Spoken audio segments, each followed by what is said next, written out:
வேல்வேல் முருகா! அழகின் வடிவம் நீயே! அருளின் ஒளி நீயே! இந்த தெய்வீக தருணத்தில் அருணகிரிநாதரின் கந்தர் அலங்காரம் பாடல் 11.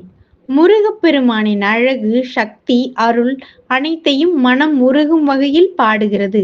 இந்த பாடல் உங்கள் வாழ்க்கையை மாற்றும் சக்தி கொண்டது.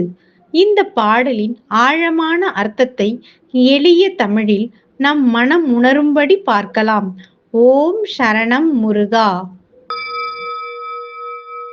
கந்தர் அலங்காரம் பாடல் 11. குழை நெகிழா வெற்றி வேலோன் அவுணர்குடர் குழம்ப கசைடு வாசி விசைகொண்ட வாகன பீலியின் கொத்து அசைபடு கால்பட்டு அசைந்தது மேரு அடியிடவென் திசைவரை தூள்பட்ட அத்தூளின் வாரி திடர்பட்டதே.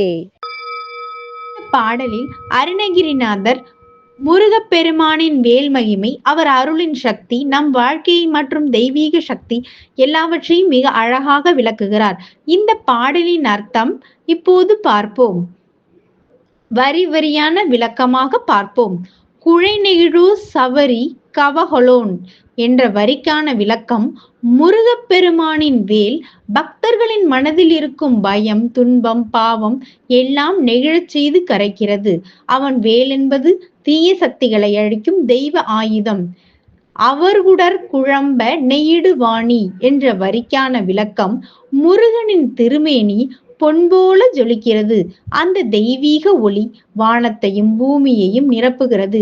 முருகன் ஒரு ஒளியின் வடிவம் என்று அருணகிரிநாதர் சொல்கிறார். விண்ணை சோண்ட வான பீலியின் சோத்து என்ற வரிக்கான விளக்கம், முருகன் ஏறி வரும் மயில் வானத்தை தொடும் அளவுக்கு உயர்ந்தது.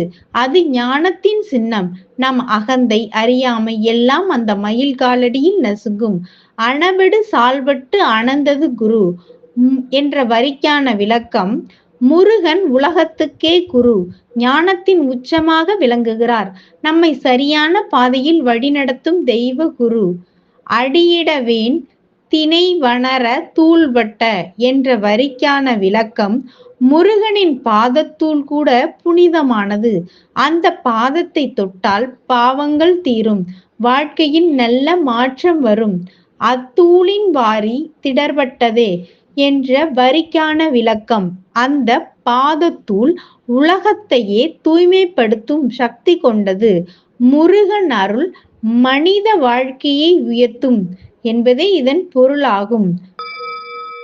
அருளின் வடிவமாய் நிற்கும் குமரனே, உன் திருவடிகளை நினைத்தாலே மனம் அமைதியாகிறது.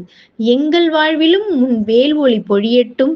துன்பம் அகல, அருள் மலர, என்றும் உன் நாமம் நெஞ்சில் ஒலிக்கட்டும். ஓம் சரணம் முருகா!